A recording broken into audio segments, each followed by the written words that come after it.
The House of Hades is the fourth book in the Heroes of Olympus series, and I think the main difference with this one is that we have 7 main characters that have been sort of being drawn through the other books in the series, and now for the first time they're all together, they all have their own points of view, and they're all sort of reacting in their own way to this quest that they're on. But more than that, it's really about Percy and Annabeth, who are my main 2 characters, and at the end of the last book they were thrown into a very, very difficult situation, and it's really about how do they get out and can they survive the situation they've been thrown in. After the House of Hades, there'll be one more that'll wrap up the second version of Percy Jackson's world that I've created.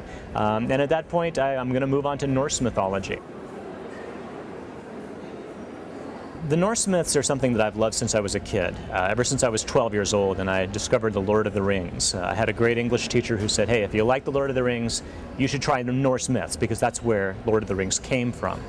I always loved the stories. I love Odin, Loki, Thor, but it's been percolating in the back of my mind for decades. I really haven't found until now a way that I want to approach it. I can't tell you too much about what that's going to be, but suffice to say I have a way of writing that works for me, taking the ancient stories, making them happen today with a lot of irreverence, with a lot of humor and action, and try to appeal to the reluctant readers. So it's safe to say I'll take the Norse myths the same way. You know, looking at the myths and trying to figure out how to present them for a young audience is always a challenge, whether it's you know, the romantic content or whether it's the violence.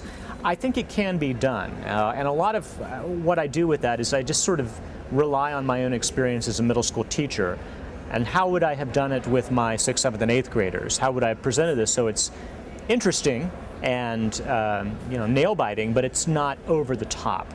And it's just always a fine balance. I have to look at every myth individually and sort of decide, okay, how can I tell this story without going too much over the edge? I think myths are very helpful in a lot of ways for young readers. I mean, a lot of these heroes, the gods, they're grappling with things that are timeless.